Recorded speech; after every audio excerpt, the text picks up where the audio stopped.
Everyone, I am Ankita from Surya law academy. अगर आप prepare कर रहे हैं क्लैट या किसी और लॉ एंट्रेंस एग्जाम की, तो इस वीडियो में मैं आपके लिए कवर करने वाली हूँ अगस्त 2025 के 7 most important legal current affairs.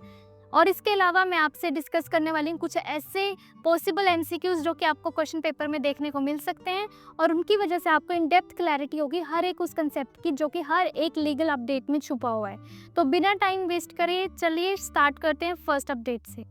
So first update is with regard to the 130th Constitutional Amendment Bill of 2025। ये 130th Amendment Bill of 2025 जो है, इसको इंट्रोड्यूस किया गया इन लोकसभा। कौन से दिन पर इंट्रोड्यूस किया गया? इसको इंट्रोड्यूस किया on 20th of August 2025 and by whom it has been introduced? It is introduced by the Amit Shah, who is Minister of Home Affairs। अब इस बिल के आने पर आपको ये ज़रूर पता होना चाहिए कि बिल का क्या पर्पस है, क्या चीज़ ये बिल बोलता है, क्या इसका ऑब्जेक्टिव है। तो आपको समझा दूं कि जो ये बिल है ये इस पर्पस से बना है कि जो इंडिया का प्राइम मिनिस्टर होंगे या फिर कोई भी chief minister of either state या फिर कोई मिनिस्टर, चाहे वो यूनियन के हो चाहे स्टेट के हो, अगर उनको अरेस्ट कर लिया जाता है या उनको डिटेन कर लिया जाता है in any custody for at least 30 days consecutively, ठीक है, और किस ऑफेंस के लिए उनको ऐसे अरेस्ट किया जा रहा है? फॉर एनी सच ऑफेंस जिसकी पनिशमेंट एटलीस्ट 5 years इम्प्रिजनमेंट है।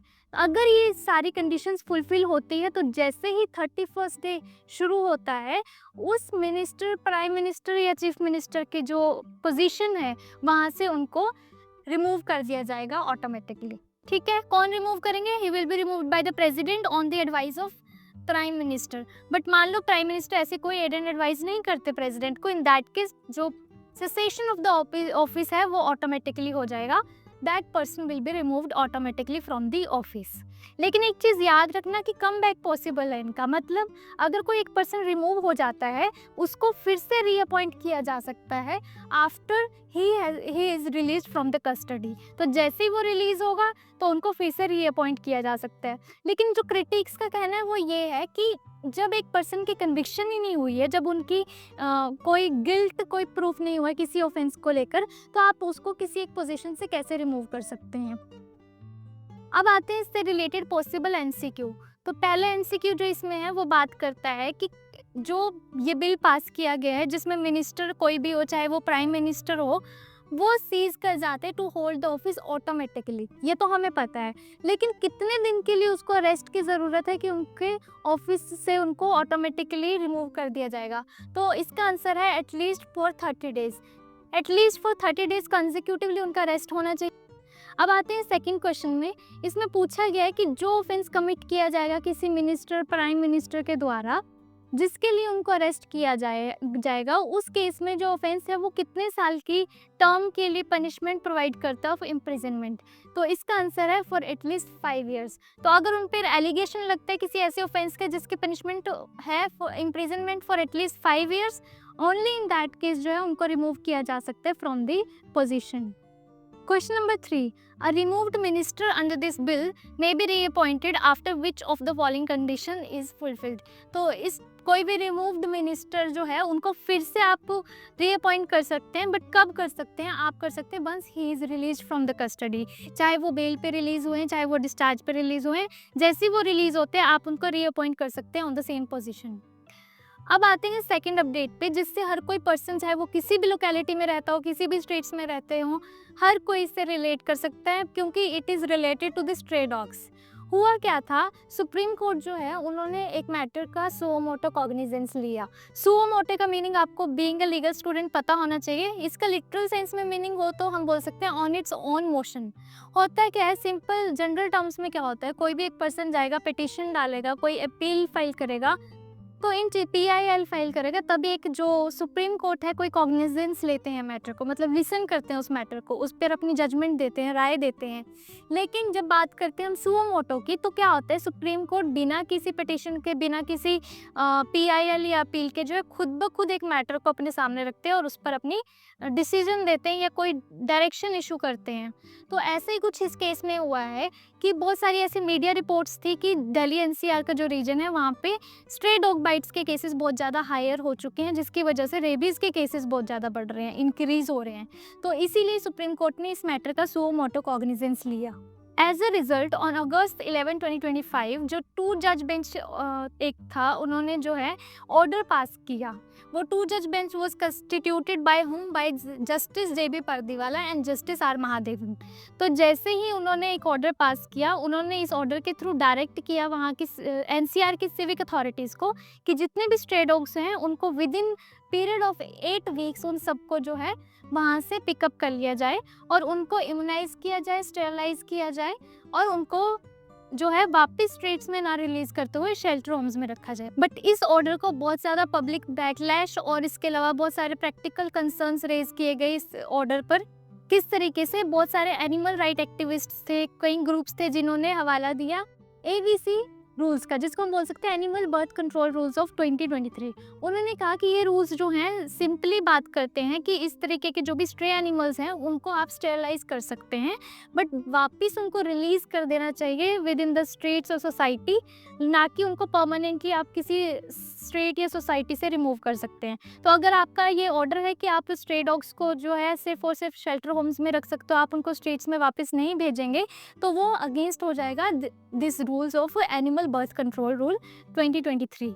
इसके अलावा जो सिविक अथॉरिटीज़ थी वो प्रैक्टिकल चीज़ों को लेकर कंसर्न थी। वो कह रही थी कि हमारे पास जो शेल्टर्स हैं these are only about 20 credible shelters. अगर हम बात करें स्ट्रे डॉग्स की तो वो इतने ज़्यादा है, of around 1 million stray dogs. तो ये प्रैक्टिकली इम्पॉसिबल है कि हम इतने सारे डॉग्स को सिर्फ और सिर्फ 20 शेल्टर होम्स में रख सकें। इतनी बैकलैश के बाद हुआ क्या कि अगस्त 22 2025 को जो ये ऑर्डर था इसको फिर से रिव्यू करके मॉडिफाई कर दिया गया बाय दी 3 जज बेंच, जिसमें थे justice NV Anjaria, justice Vikram Nath and justice Sandeep Mehta.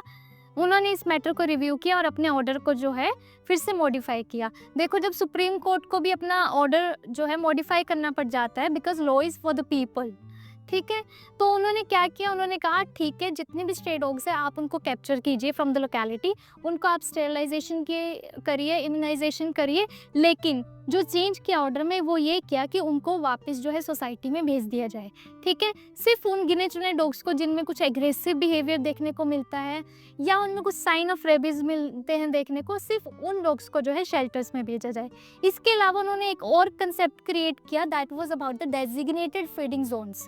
उन्होंने बोला कि हर एक लोकेलिटी में एक डेजिग्नेटेड फीडिंग जोन होगा, जो स्ट्रे डॉग्स हैं उनको वहीं पर फीड कर सकती है पब्लिक। उसके अलावा अगर वो कहीं पर भी स्ट्रे डॉग्स को फीड करते हुए दिख जाए तो उनको फेस करने पड़ेंगे लीगल कॉन्सिक्वेंसेस। अब आते हैं इससे रिलेटेड पॉसिबल MCQ पे। First question is the August 11 2025 order, मतलब जो फर्स्ट ऑर्डर आया था directing the relocation of all stray dogs was passed by which bench. तो कौन से जस्टिस थे जिन्होंने कंस्टिट्यूट किया था bench during the first order? That was justice JB Pardiwala and justice R Mahadevan. इसका ऑप्शन बी करेक्ट है। Another question, what was the primary directive of the Supreme Court's initial August 11 2025 order? तो उनका primary directive क्या था? वो ये था कि जो भी स्ट्रे डॉग्स हैं उनको पिकअप किया जाए और उनको रेलोकेट कर दिया जाए टू द शेल्टर्स। और उसमें एक इम्पॉर्टेंट चीज़ जो कि चेंज करी गई है बाद में, वो ये था कि उनको वापस रिलीज ना किया जाए back to the society. Third question says which of the following best reflects the modified Supreme Court order of 22 August 2025? तो जो 22 अगस्त 2025 का ऑर्डर था उसने कहा कि जो स्ट्रे डॉग्स हैं उनको रिलीज कर दिया जा सकता है back after sterilisation and vaccination. पहले एक बार जो स्ट्रे डॉग्स हैं उनको पिक करो, उनकी स्टेरलाइजेशन वैक्सीनेशन हो जाए एक बार, तो उनको वापस रिलीज किया जा सकता है टू द सोसाइटी। अब आता है अगला question, this is very important क्योंकि इसमें रूल्स की बात हो रही है, एनिमल बर्थ कंट्रोल से रिलेटेड रूल्स हैं, ये आपको पता होने चाहिए। क्वेश्चन बोलता है the animal birth control rules 2023 provided that. जिस चीज़ को बहुत स्पेसिफिकली बोला गया है इन पिटिशंस, तो जो वो चीज़ है वो ये है कि स्ट्रे डॉग्स जो हैं उनको स्टेरलाइज करो लेकिन उनको जो है वापस रिटर्न कर देना चाहिए टू द सेम लोकेलिटी। ये चीज़ कहाँ पे लिखी है? In the animal birth control rules. अगर जो ये ऑर्डर था उसको कहा गया कि ये इन रूल्स के अगेंस्ट है, इसीलिए हम ये नहीं मानेंगे। Now comes very interesting update जो कि बात करती है तलाक़ हसन की। तलाक़ हसन होता क्या है पहले ये समझ लो, फिर आप समझोगे इस अपडेट को आगे अच्छे से। तलाक़ हसन जो है एक फॉर्म ऑफ डिवोर्स है जो कि प्रैक्टिस किया जाता है अंडर मुस्लिम पर्सनल लॉ। होता क्या है कि इसमें हस्बैंड जो है वो प्रोनाउंस करता है तलाक इन 3 सक्सेसिव मंथ्स, कंसेक्यूटिवली। पहले एक मंथ में वो बोलेंगे तलाक, फिर दूसरे मंथ में फिर से प्रोनाउंस करेंगे, थर्ड मंथ में फिर से प्रोनाउंस करेंगे। जैसे ही थर्ड मंथ में तलाक प्रोनाउंस किया जाता है, एट द सेम टाइम जो डाइवोर्स है उसे कंप्लीट मान लिया जाता है। वाइफ का कंसेंट, वाइफ के प्रोनाउंसमेंट, इसके कोई मायने नहीं है। जो राइट है वो सिर्फ और सिर्फ हस्बैंड को है। और ये जो है ये फॉर्म ऑफ तलाक है, this is different from triple तलाक। क्यों? ट्रिपल तलाक में जो आपको with in a time instantly आप 3 बारी बोल देते हो, ट्रिपल टाइम्स तलाक तलाक तलाक, और वैसे ही वो कंप्लीट मान लिया जाता है। बट इस फॉर्म में जो है आपको वेट करना पड़ता है फॉर एटलीस्ट 3 मंथ्स। आपको इसमें ये चीज़ भी बहुत इंपॉर्टेंट याद रखनी है कि ट्रिपल तलाक का दूसरा नाम क्या है? तलाक बिद्दत। इस तरीके के क्वेश्चंस जो हैं वो आ जाते हैं क्योंकि इससे रिलेटेड है, इसके जैसा कुछ केस आ रहा है, तो आपको एटलीस्ट ये पता होना चाहिए कि ट्रिपल तलाक का नाम क्या था, दैट वाज तलाक बिद्दत। तो इस अपडेट के अकॉर्डिंग हुआ क्या है? इस अपडेट में जो है बहुत सारे लीगल चैलेंजेस राइज किए गए बिफोर द सुप्रीम कोर्ट। बहुत सारी पिटीशंस आई, जिनमें से एक PIL थी जो कि फाइल की गई है बेनज़ीर हिना के द्वारा। उन्होंने चैलेंज किया है तलाक हसन को ऑन वेरियस ग्राउंड्स, जिसके बारे में मैं आपको आगे बताऊंगी। अभी आपके लिए समझना ज़रूरी है कि अगस्त 11, 2025 को जो है कोर्ट ने कहा है कि it will here the petition. मतलब है तो ये मुस्लिम पर्सनल लॉ का matter, still court said that it will here the petition and is not worried about the technicalities. तो वो इसको जो है इसकी लिस्टिंग कर दी गई है मैटर की before the supreme court. Now being a law student, आपको ये चीज़ बिल्कुल पता होनी चाहिए कि जो तलाक हसन है, जिसको हर कोई क्वेश्चन राइज कर रहा है उसकी कॉन्स्टिट्यूशनैलिटी पर, जिसके अगेंस्ट PIL फाइल की गई है, उसके रीजंस क्या हैं, क्यों उसके अगेंस्ट PIL फाइल की गई है। तो उसमें जो लीगल इश्यूज राइज किए गए हैं उनमें से पहला लीगल इशू है that is with regard to the fundamental rights. वो कहते हैं कि जो ये फॉर्म ऑफ तलाक है that is against the fundamental rights. How? पहला उन्होंने बोला है that it is against article 14, जो हमारा राइट टू इक्वालिटी है, that everyone is equal before law, ये उसके अगेंस्ट है। क्योंकि जो हस्बैंड है सिर्फ उसी को राइट है फॉर द प्रोनाउंसमेंट ऑफ तलाक। ऐसा कोई राइट वाइफ के पास नहीं है, वो प्रोनाउंस नहीं कर सकती। वहीं वाइफ के कंसेंट की बात भी यहाँ पे नहीं होती है। तो राइट की इक्वालिटी यहाँ पे इन्फ्रिंज हो रहा है। साथ ही साथ जो है हमारा आर्टिकल 16 जो राइट ऑफ अगेंस्ट डिस्क्रिमिनेशन है ऑन वेरियस ग्राउंड्स, उनमें से right against discrimination on the ground of sex, ये इन्फ्रिंज हो रहा है। क्योंकि कहीं ना कहीं husband is male and wife is female, तो जब दोनों के राइट्स उनके अलग अलग हैं तो उनको डिस्क्रिमिनेट किया जा रहा है on the ground of sex. अगर हम बात करें आर्टिकल 13 की, तो बोला गया कि ये भी वायलेट हो रहा है। आर्टिकल 21 इसलिए वायलेट हो रहा है क्योंकि जब एक वुमेन को ये हमेशा डर बना रह रहा है कब उसको डिवोर्स दे दिया जाएगा, उसके कोई राइट्स नहीं है, तो कहीं ना कहीं she is not living a life with dignity, तो उसका आर्टिकल 21 जो है वो भी इन्फ्रिंज हो रहा है। अगला जो इशू इसमें इंपॉर्टेंट है समझना, that is about essential religious practice doctrine. इसमें बोला गया है कि अगर कोई भी, हमारा इंडियन जूरिस्प्रूडेंस बात करते हैं कि कोई भी इस तरीके की रिलीजियस प्रैक्टिस होती है जो कि एसेंशियल होती है, तो उसको तो हमारा कॉन्स्टिट्यूशन प्रोटेक्शन प्रोवाइड करता है and constitution does not interfere with that. But जैसे अभी हमने देखा था ट्रिपल तलाक के केस में, वैसा ही कुछ केस ये भी है सिमिलर टू दैट। तो ये देखना बाकी है कि तलाक हसन क्या ये एक एसेंशियल रिलीजियस प्रैक्टिस है। अगर ये एसेंशियल रिलीजियस प्रैक्टिस है तो हो सकता है कि कॉन्स्टिट्यूशन इंटरफेयर ना करे, but once it is confirmed कि ये जो है ये एक एसेंशियल रिलीजियस प्रैक्टिस नहीं है, तो कोर्ट को जो है कॉन्स्टिट्यूशनैलिटी रिव्यू करनी पड़ेगी, और अगर ये अगेंस्ट कॉन्स्टिट्यूशन हुआ तो इसको स्ट्रक डाउन करना पड़ेगा। थर्ड इशू ये राइज किया गया कि ये फॉर्म ऑफ तलाक जो है दिस इज यूनिलेटरल भी है, प्लस ये एक्स्ट्रा जुडिशियल तलाक है। यूनिलेटरल का मतलब है सिर्फ एक पार्टी के पास राइट्स है, only husband has the right to pronounce the talaq, ठीक है, दूसरी पार्टी के पास राइट नहीं है। ये बायलेटरल नहीं है, this is only unilateral. Second चीज़ जो उन्होंने बोली है वो ये कहा है कि ये एक्स्ट्रा जुडिशियल है, मतलब कोर्ट का कोई इंटरफेरेंस नहीं है, it is only between the parties. तो जब कोर्ट का इंटरफेरेंस नहीं है तो वो जस्टिफाइड हो सकता है, कितना कर वो वैलिड हो सकता है। जो तीसरा लीगल इशू राइज किया जिसके बेसिस पर आप ये इनके अगेंस्ट बोल रहे हैं दिस फॉर्म ऑफ तलाक के अगेंस्ट, तो वो ये बोला है कि ये जो फॉर्म है तलाक की this is unilateral plus this is extra judicial तलाक। यूनिलेटरल क्या है? यूनिलेटरल मतलब सिर्फ एक पार्टी के पास राइट्स है। बायलेटरल फॉर्म ऑफ तलाक नहीं है क्योंकि दोनों पार्टीज जो हैं वो इक्वली राइट्स नहीं है उनके पास, सिर्फ एक पार्टी है वही प्रोनाउंस कर सकती है, वही कंसेंट दे रही है। अगर हम बात करें एक्स्ट्रा जुडिशियल तलाक की, तो इसका मतलब है कि इसमें कोई भी कोर्ट की इंटरफेरेंस नहीं है, किसी भी जुडिशियल अथॉरिटी की इंटरफेरेंस नहीं है, it is all between the parties themselves. तो आप किस बेसिस पर बोल सकते हैं कि ये एक जस्टिफाइड है फॉर्म ऑफ तलाक है, या आप किस बेसिस पर बोल सकते हो कि ये वैलिड है, ठीक है। तो इस तरीके से इसमें लीगल इश्यूज अराइज किए गए हैं। वहीं एक पास्ट जूरिस्प्रूडेंस का भी इन्होंने बात करी है कि जैसे ट्रिपल तलाक था in the case of Shayara Bano versus union of India, जब वो अनकॉन्स्टिट्यूशनल पाया गया तो उसे स्ट्रक डाउन किया गया। इसी तरीके से अगर इस फॉर्म ऑफ तलाक को अनकॉन्स्टिट्यूशनल पाया जाता है, अगेंस्ट ऑल दिस प्रोविजंस पाया जाता है, तो उसे भी स्ट्रक डाउन किया जाना चाहिए। अब आते हैं इससे रिलेटेड पॉसिबल एमसीक्यू पे। First question is what is the key difference between तलाक हसन एंड तलाक बिद्दत। जैसे कि मैंने आपको बताया कि तलाक बिद्दत क्या है, ये है ट्रिपल तलाक। तो इन दोनों में जो मेजर डिफरेंस है, मेन डिफरेंस है, वो ये है कि जो तलाक हसन है वो ग्रेजुअल है, उसमें 3 महीने लग जाते हैं, 3 प्रोनाउंसमेंट करनी पड़ती है। वही अगर हम बात करें तलाक बिद्दत मतलब ट्रिपल तलाक की, तो वो इंस्टेंटली हो जाता है। Second question, Who is one of the key petitioners challenging the constitutionality of तलाक Hasan before the Supreme Court? तो PIL किसने डाली है? वो डाली है मेन है बेनज़ीर हिना।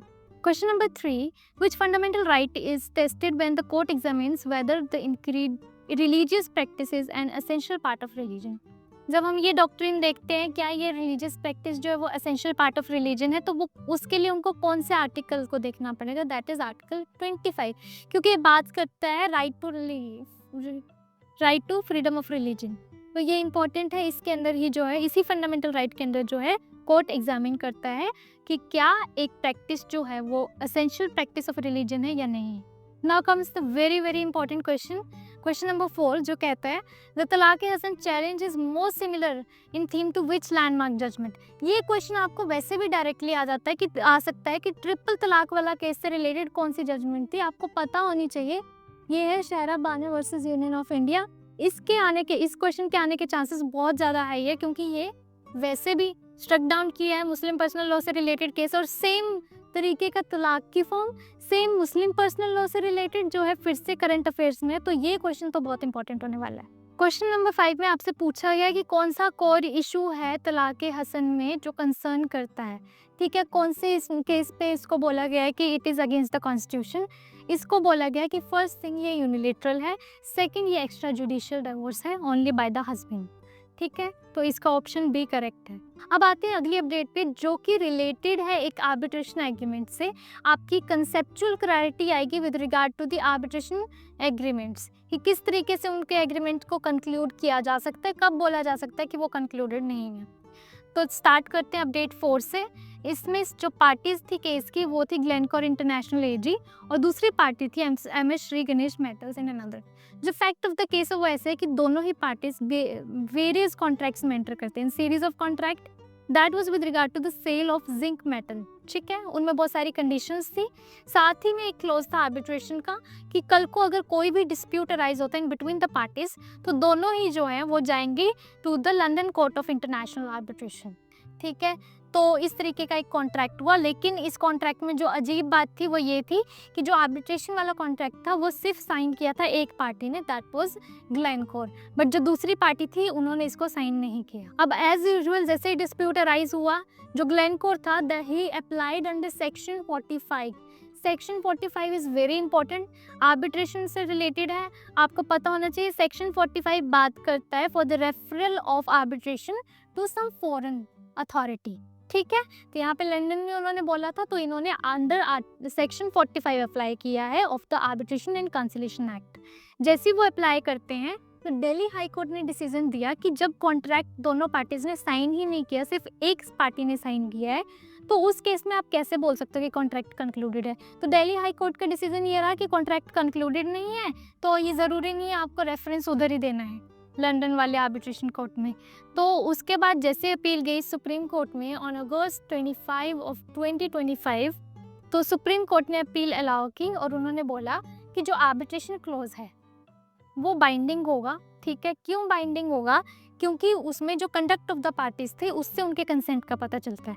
मतलब अगर आर्बिट्रेशन से रिलेटेड कोई कॉन्ट्रैक्ट है वो रिटन है, ठीक है, और उसमें दोनों ही पार्टीज जितने भी कंडीशन प्रोवाइडेड थी इन द कॉन्ट्रैक्ट वो सारी परफॉर्म कर रही है, तो उनकी परफॉर्मेंस ऑफ कंडीशन उनके कंडक्ट से ही ये पता चलता है कि उनकी इंटेंशन है, ठीक है, उनका कंसेंट है। तो उस मायने में जो उनके साइन ज़्यादा मायने नहीं रखते। अगर पार्टीज़ ने साइन नहीं भी किए, किसी एक पार्टी ने साइन नहीं किए या दोनों ने किए, बट उनका कंडक्ट है in accordance with the contract के प्रोविजंस के अकॉर्डिंग है, तो आप हमेशा बोल सकते हैं कि कॉन्ट्रैक्ट कॉन्क्लूडेड है। तो इस केस में जो की लीगल होल्डिंग है वो ये है कि अगर कोई भी सिग्नेचर जो है, any signature of either party, वो कभी भी मैंडेटरी नहीं होगा। कब? जब कोई एग्रीमेंट रिटन है, आर्बिट्रेशन से रिलेटेड एग्रीमेंट, पहली चीज़ है कि वो राइटिंग में हो गया, ठीक है। प्लस उसमें जो है दोनों ही पार्टीज की इंटेंशन है for that referral for the arbitration, और ये इंटेंशन जो है वो आपकी पार्टीज के कंडक्ट से भी पता चल सकती है। कंडक्ट मतलब जो जो बोला है उसमें कॉन्ट्रैक्ट में वो सारी कंडीशंस फुलफिल हो रही है विदाउट एनी डिस्प्यूट। अगर उनका कंडक्ट ऐसे है तो उसका कंसेंट जो है, उनकी इंटेंशन जो है वो खुद ब खुद पता चल रही है। तो इन केसेस में अगर ये सारे कंपोनेंट्स हैं तो वहाँ पे साइन होना जो है दैट इज़ नॉट इम्पॉर्टेंट। अगर साइन नहीं भी है किसी एक पार्टी का तो हम बोल सकते हैं कि कॉन्ट्रैक्ट कंक्लूडेड है। आते हैं अगले, अब इससे रिलेटेड पॉसिबल एमसीक्यू पे। First MCQ is in Glencore International AG versus Sri Ganesh Metal, which of the following courts had initially held that no valid arbitration agreement existed because the buyer had not signed the contract? तो ये बोला था Delhi high court ने कि अगर दोनों parties में से किसी एक ने साइन नहीं किया तो कॉन्ट्रैक्ट खुद में कंक्लूडेड नहीं हो सकता। नेक्स्ट क्वेश्चन है, what was the main issue before the supreme court in Glencore international AG versus Shri Ganesh metals? तो मेन इशू क्या था इसमें? इस केस में जो मेन इशू था वो ये था कि अगर दोनों ही पार्टीज जो हैं उन्होंने एक एग्रीमेंट बनाया है, ठीक है, तो क्या आर्बिट्रेशन क्लोज वैलिड होगा तब भी जब एक पार्टी ने जो है अनसाइंड है, मतलब एक पार्टी ने जो है साइन नहीं किया है। तो इसका ऑप्शन बी करेक्ट है। Next question, question number 3 again is very important. ये कहते हैं विच provision of the arbitration conciliation act was directly applied in this case to refer the dispute to arbitration?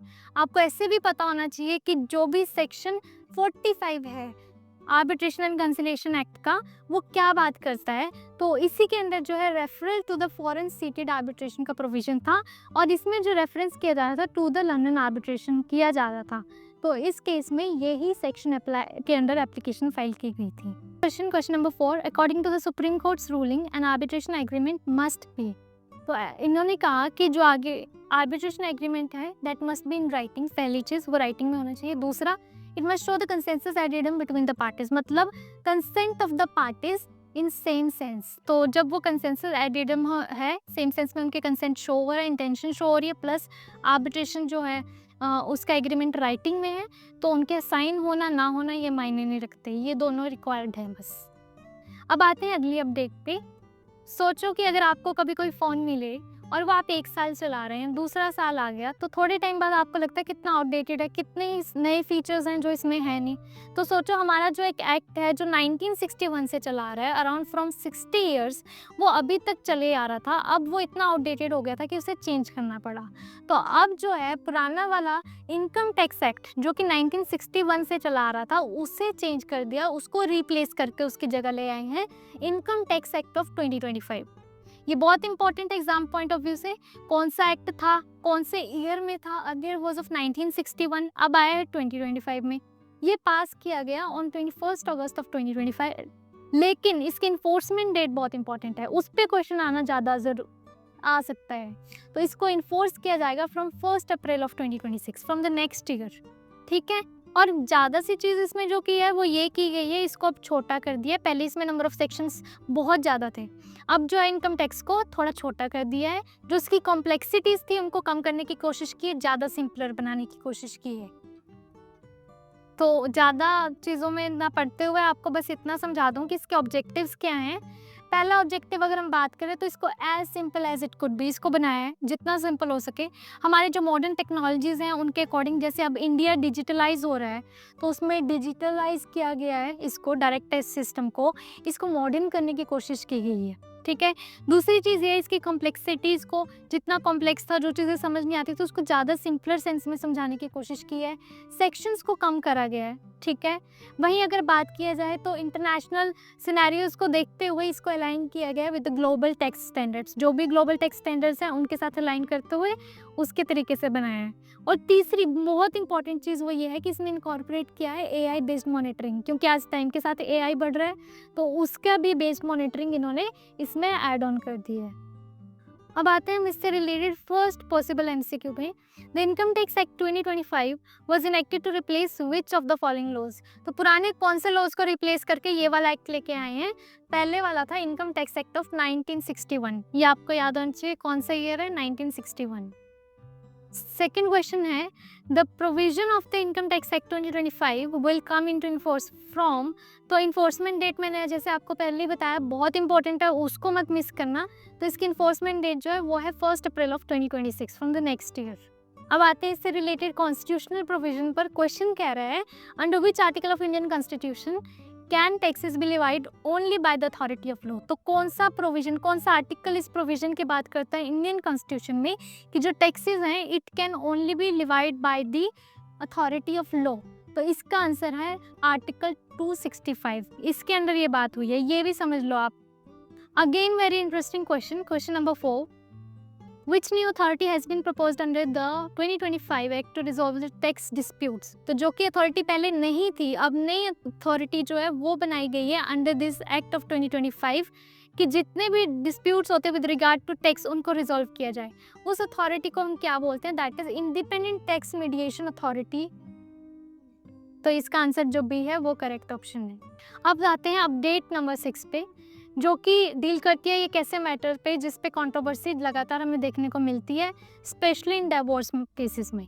ठीक है, ये एक रूलिंग है दिल्ली हाई कोर्ट की जो कि दी गई अगस्त 2025 में। ठीक है, with regard to maintenance under section 24 of Hindu marriage act 1955। तो इसके अगर हम फैक्ट्स की बात करें इन ब्रीफ तो इसके फैक्ट्स कुछ ऐसे थे। अब आते हैं अपडेट 6 पर, जो खुद में एक बहुत इंटरेस्टिंग अपडेट है जो कि हमें जनरली हमें डे टू डे हमें सुनने में मिलता है इसके रिगार्डिंग।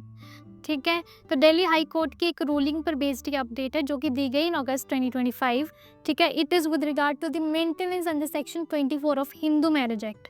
इसमें समझ के आपको जो है सेक्शन 24 जो है हिंदू मैरिज एक्ट का, उसके बारे में बहुत चीज़ें क्लियर होंगी। तो इसके कुछ फैक्ट्स इन ब्रीफ अगर हम बताएं तो ऐसा हुआ कि एक वाइफ ने फाइल की petition seeking for the maintenance pendant light. इस पर क्वेश्चन बन जाता है कि इसका मीनिंग क्या है। तो maintenance pendant light means maintenance during the pendency of litigation और ड्यूरिंग लिटिगेशन। ठीक है, तो ये आपको पहली चीज़ पता होनी चाहिए। वाइफ ने फाइल की पिटीशन कि उसको during pendency of litigation maintenance चाहिए क्योंकि वो उसको खर्चा चाहिए बस अपने प्रोसीडिंग्स के लिए। तो हस्बैंड ने इस चीज़ को अपोज किया, उसने आर्ग्यू किया कि मेरी वाइफ जो है शी इज़ वेल क्वालिफाइड, वो अर्न भी कर रही है, उसकी स्टेबल इनकम है, वो सेल्फ इंडिपेंडेंट है, then why I am suppose to give her maintenance. ठीक है, इसकी वजह से जो क्वेश्चन राइज हुआ बिफोर द कोर्ट वो ये था whether a wife who is gainfully employed and financially independent. मतलब कोई वाइफ है जो एम्प्लॉयड है, फाइनेंशियली इंडिपेंडेंट है, बिल्कुल अपना जो है सब उसका बढ़िया चल रहा है फाइनेंस में, तो क्या वो फिर भी क्लेम कर सकते हैं maintenance under section 24 of the Hindu marriage act? तो कोर्ट ने ये रूल किया। पहली चीज उन्होंने क्या की, पहले तो उन्होंने रिजेक्ट किया वाइफ का क्लेम फॉर द मेंटेनेंस। क्या बोलते हुए उन्होंने कहा कि सेक्शन 24 जो है वो सिर्फ और सिर्फ फाइनेंशियली डिपेंडेंट स्पाउसेस के लिए है। इससे आपको एक चीज और क्लियर होगी कि पहली चीज कि फाइनेंशियली डिपेंडेंट पर्सन होना चाहिए। अगर आप फाइनेंशियली इंडिपेंडेंट हैं, आप अपना खर्चा चला सकते हैं, you can not claim for the maintenance under section 24। Second चीज़ ये है कि इसमें स्पाउस वर्ड यूज़ किया है कि ये नहीं है कि सिर्फ और सिर्फ वाइफ मांग सकती है अंडर सेक्शन 24 मेंटेनेंस, ना ही ये है कि सिर्फ और सिर्फ हस्बैंड मांग सकता है। तो ये कोई भी स्पाउस जो कि डिपेंडेंट है किसी दूसरे पर, जो कि फाइनेंशियली इंडिपेंडेंट नहीं है, वो क्लेम कर सकता है मेंटेनेंस। ठीक है, और अगर एक स्पाउस है जो कि कैपेबल है of earning and maintaining themselves, तो वो जो है इसके अंडर क्लेम नहीं कर सकते। इससे रिलेटेड पॉसिबल एमसीक्यू जो पहला बनता है वो ये है, under section 24 of the Hindu marriage act maintenance can be granted to. तो किसको ग्रांट की जा सकती है? जैसे मैंने आपको पहले बोला है कि वो किसी भी स्पाउस को ग्रांट की जा सकती है, मायने नहीं रखता कि कौन है, हस्बैंड है या वाइफ है। कोई भी ऐसा स्पाउस जिसके जो सफिशिएंट इनकम नहीं है, जो अपने आप को जो है लिटिगेशन का खर्च नहीं उठा सकता, वो क्लेम कर सकता है maintenance under section 24 of Hindu marriage act. Question number 2, the purpose of section 24 of Hindu marriage act. क्या पर्पस है इसका? यही पर्पस है कि एक फाइनेंशियल सपोर्ट हो जाए during the litigation for the dependent spouse. तो ये चीज़ समझ लो कि ये कोई लग्जरी नहीं है, ये एक तरीके की सपोर्ट है। सपोर्ट आप मांग रहे हो किसी दूसरे पर्सन से, अपने स्पाउस से, तो आप तभी मांग सकते हो when you are not fully independent. ठीक है, आप फाइनेंशियली इंडिपेंडेंट नहीं हो, तभी आप किसी से बोल सकते हो कि हाँ मुझे आपके ऊपर डिपेंडेंसी चाहिए, मुझे आपसे मेंटेनेंस चाहिए। Question number 3, section 24 of Hindu marriage act is. तो फिर से वही सेम चीज़ है, ये जेंडर न्यूट्रल है, कोई भी स्पाउस इसको लिए अप्लाई कर सकता है। क्वेश्चन नंबर 4, वेरी इंपॉर्टेंट, आपको पेंडेंट लाइक का मतलब पता होना चाहिए। पेंडेंट लाइक का मतलब है during the pendency of litigation.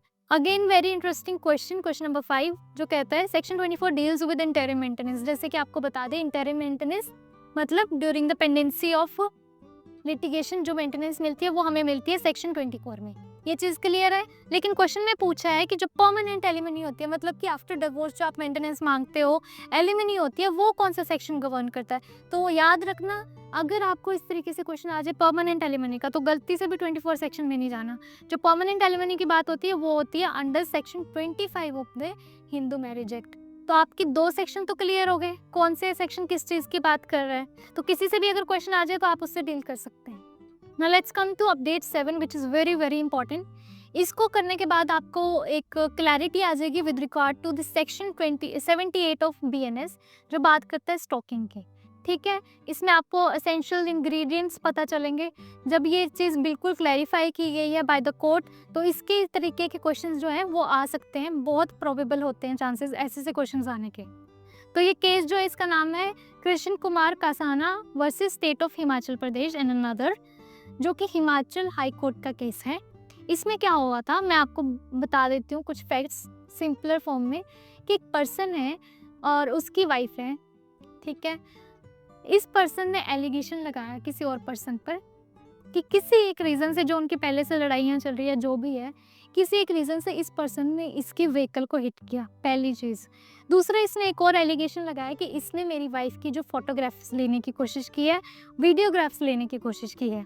तो इसके ऊपर जो चार्जेस लगे, बहुत सारे चार्जेस लगे, जिनमें से एक चार्ज था about the section 78 of BNS। Section 78 of BNS बहुत इंपॉर्टेंट है इसमें, और यही क्यों इंपॉर्टेंट है ये मैं आपको आगे बताऊंगी। ठीक है, अभी फिलहाल इतना समझ लो कि सेक्शन 78 ऑफ BNS जो है it deals with stalking, plus ये एक नॉन बेलेबल ऑफेंस है। अब जिस पर्सन पर एलिगेशंस लगे थे, जिसमें से एक सेक्शन 78 के अंडर उसके ऊपर एलिगेशन लगे, वो जाता है कोर्ट में and he asks for the anticipatory bell. ठीक है, अब पता चलेगी importance of section 78। Anticipatory bell होती है कि मुझे पता है मेरे ऊपर कुछ चार्जेस लगने वाले हैं, कोई एलिगेशन लगाने वाला है, तो जो इस तरीके का पर्सन जिस पे एलिगेशंस लगने वाले होते हैं, कोई चार्जेस उसके अगेंस्ट FIR फाइल करने वाला होता है, तो वो पहले ही जाके जो है कोर्ट में बोल देता है कि मैं आपके साथ पूरी इन्वेस्टिगेशन में हेल्प करूँगा, जैसे आप बोलोगे वैसे आपके साथ कोऑर्डिनेट करूँगा, लेकिन मुझे जो है पहले ही बेल ग्रांट कर दी जाए, उसको बोला जाता है एंटिसिपेटरी बेल। ठीक है, तो ये जाता है एंटिसिपेटरी बेल के लिए। लेकिन क्वेश्चन राइज होता है कि क्योंकि इस पर एक चार्जेस लगे हैं सेक्शन 78 के अंडर BNS के, तो वो तो नॉन बेलेबल ऑफेंस है, तो क्या इसको इस ऑफेंस में बेल मिल जानी चाहिए या नहीं मिल जानी चाहिए, उस क्वेश्चन को जो है, इस बेल प्ली को जो है रिव्यू किया जा रहा था बाय द कोर्ट। तो लीगल इशू जो राइज हुआ वो ये हुआ कि क्या फोटोग्राफ्स लेना और वीडियोज़ लेना जो कि इन्फॉर्मेंट की वाइफ की इसने ली थी एज पर द FIR, तो क्या सिर्फ ये फ़ोटोज़ लेना अकेले में एक ऑफेंस कमीशन बन जाता है प्रॉपर ऑफ द स्टॉकिंग। तो ये क्वेश्चन अराइज हुआ। अगर हाँ ऑफेंस ऑफ स्टॉकिंग इसमें कम्प्लीटली होता है तो वो नॉन बेलेबल ऑफेंस है, तो इनको एंटिसिपेटरी बेल नहीं मिलेगी। और अगर इस तरीके के एलिमेंट्स सिर्फ फ़ोटो लेने से और वीडियोज़ लेने से ये ऑफेंस कमीशन नहीं होता है, तो उस केस में जो है उनको एंटिसिपेटरी बेल मिल जाएगी। अब इस क्वेश्चन का आंसर पाने के लिए हमें पहले रेलेवेंट स्टैट्यूटरी प्रोविजन समझने होंगे। मतलब सेक्शन 78 ऑफ BNS बोलता क्या है, वो कहता है कि स्टॉकिंग के जो मेन इंग्रेडिएंट्स है वो पहले तो ये है कि फॉलोइंग अ वुमेन, अगर कोई एक पर्सन किसी वुमेन को फॉलो करता है या उसकी कोई इलेक्ट्रॉनिक कम्युनिकेशन डिवाइस को वो मॉनिटर करने की कोशिश कर रहा है, ठीक है, और वो उसको जो है कॉन्टैक्ट करने की कोशिश कर रहा है या लगातार कॉन्टैक्ट कर रहा है रेपिटेटिवली, ठीक है, टू फोस्टर पर्सनल इंटरेक्शन। ठीक है, और एक और इम्पॉर्टेंट चीज़ है कि इस तरीके का कंडक्ट जो है वो रिपीटेटिवली किया जा रहा है, that to despair clear indication of the disinterest by the women. तो अगर ये 3 चीज़ें हो रही हैं, ओनली इन दैट केस आप बोल सकते हो कि स्टॉकिंग का ऑफेंस कमिट हुआ है। बट जब हमने इस केस में देखा तो इस केस में सिर्फ और सिर्फ ये बोला था कि एक पर्सन जो है वो किसी वुमेन की फोटोज ले रहा है या उसकी वीडियोस ले रहा है। हो सकता है वो किसी और ऑफेंस के अंडर आए, पर वो स्टॉकिंग का ऑफेंस जो है उसके इंपॉर्टेंट की इंग्रेडिएंट्स को फुलफिल नहीं करता। कोर्ट ने अपनी रीजनिंग में, अपने डिसीजन में ये चीज़ बहुत ही क्लियर कर दी कि सिर्फ फोटोज लेना या वीडियोग्राफ्स लेना जो है खुद में स्टॉकिंग का ऑफेंस नहीं बनता।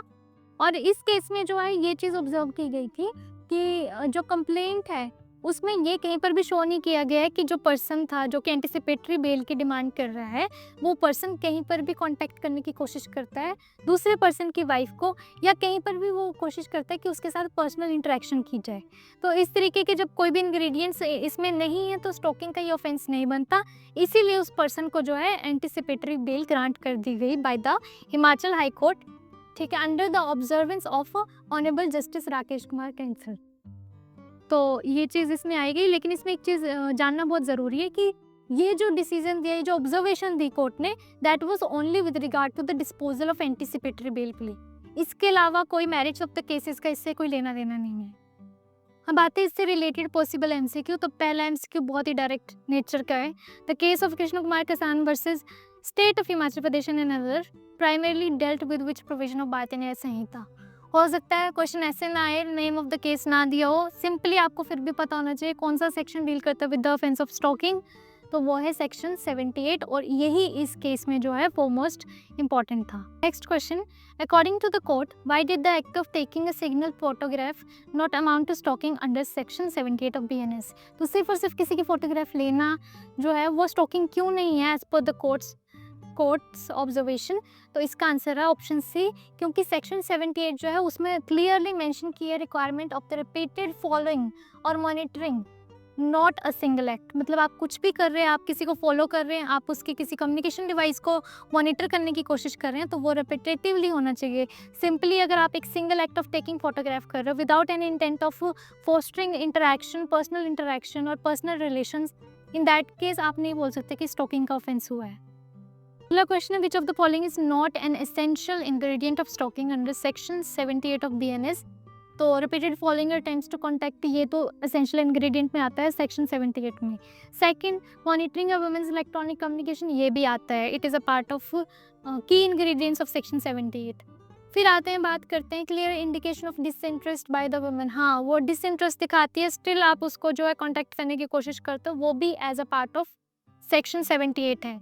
लेकिन अगर हम बात करें taking one photograph in isolation, इस तरीके का कोई भी इंग्रेडिएंट या इस तरीके की कोई भी वर्डिंग यूज़ नहीं करी गई है सेक्शन 78 ऑफ बीएनएस में as a part of stalking. तो इसका ऑप्शन डी करेक्ट है। Next question, what was the outcome of the anticipatory bail plea of the petitioner. तो इसका क्या आउटकम था, तो ये ग्रांट कर दी गई थी इनको। क्यों ग्रांट की गई थी, सिंपल सा आंसर है, क्योंकि जो इंग्रेडिएंट्स ऑफ स्टॉकिंग थे वो प्राइमा फेसी फॉर्म नहीं होते थे। प्राइमा फेसी जो है ये स्टॉकिंग का जो ऑफेंस है ये कमीशन लगता ही नहीं है, तो इसलिए जो है उनकी जो बेल की प्ली थी वो ग्रांट कर दी गई थी। तो इसी के साथ मंथ ऑफ अगस्त 2025 के 7 most important legal current affairs जो थे वो ख़त्म होते हैं। मैं आपसे मिलूंगी अगली वीडियो में जिसमें मैं कवर करने वाली हूँ सितंबर 2025 के 7 most important current legal affairs. तब तक के लिए stay legal, stay logical, good bye.